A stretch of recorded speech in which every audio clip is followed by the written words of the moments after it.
Hello दोस्तों, मैं simple interest के बेस क्वेश्चन जो पूछे जाते हैं उनमें से एक नए तरीके का सवाल लेकर आया हूं क्वेश्चन।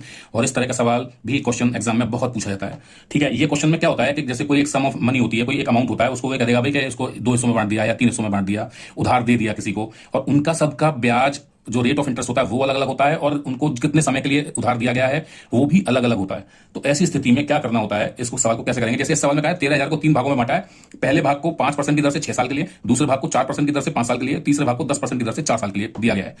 अब उसने कहा, लेकिन इसमें एक कॉमन जो की पॉइंट होगा वो क्या होगा, ऐसे केसेस में सबसे पहले आपको कहा जाएगा कि उनकी भाई ब्याज जो मिल रही है वो सब बराबर है, 3 हिस्सों की या दोनों हिस्सों की। तो जैसे यहाँ 3 का पूछा है तो 3 हिस्सों की यहाँ ब्याज बराबर दी है।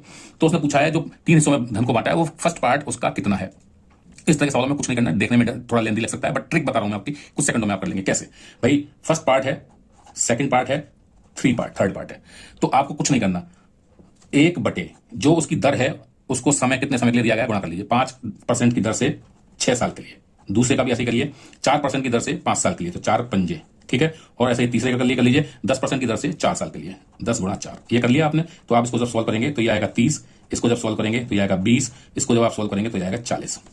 ठीक, अब आप क्या करेंगे, 30, 20 और 40, इसको आप इनका एलसीएम लीजिए। क्या लेंगे, एलसीएम। पहले तो उनको काट दीजिए इनका रेशियो, ये 0 से 0 कट जाएंगे सारे, तो 1/3, 1/2, 1/4 हो गया। 3, 2, 4 का एलसीएम होता है 12, तो इन सबको 12 से गुणा कर दीजिए। 12 से यहां गुणा कर दिया, 12 से यहां गुणा कर दिया, 12 से यहां गुणा कर दिया। तो ये क्या बन गया, 3 से काटेंगे इसको तो ये 4 बार कटेगा। ये रेशियो दिए हुए हैं ना सबके, तीनों पार्ट के, तो 4 रेशियो इसका कितना आ गया, 2 से काटेंगे 6 आएगा, तो 6 रेशियो इसको काटेंगे तो ये आएगा 3, तो इनका रेशियो आ गया 4, 6, 3। अब हम क्या करेंगे कि इनका टोटल करिए, सम ऑफ रेशियो कितना आ गया, 13। 4 + 6 + 3, 4 + 6 + 3 का टोटल आता है 13।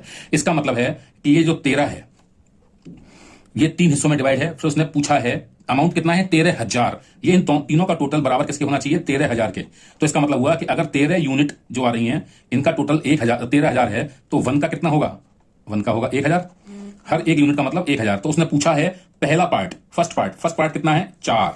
तो 4 का कितना होगा, 4 का होगा 4,000। पहला पार्ट उस 3 पार्ट में से 4,000 होगा, जो कि ऑप्शन डी है, और यही आपका करेक्ट आंसर है।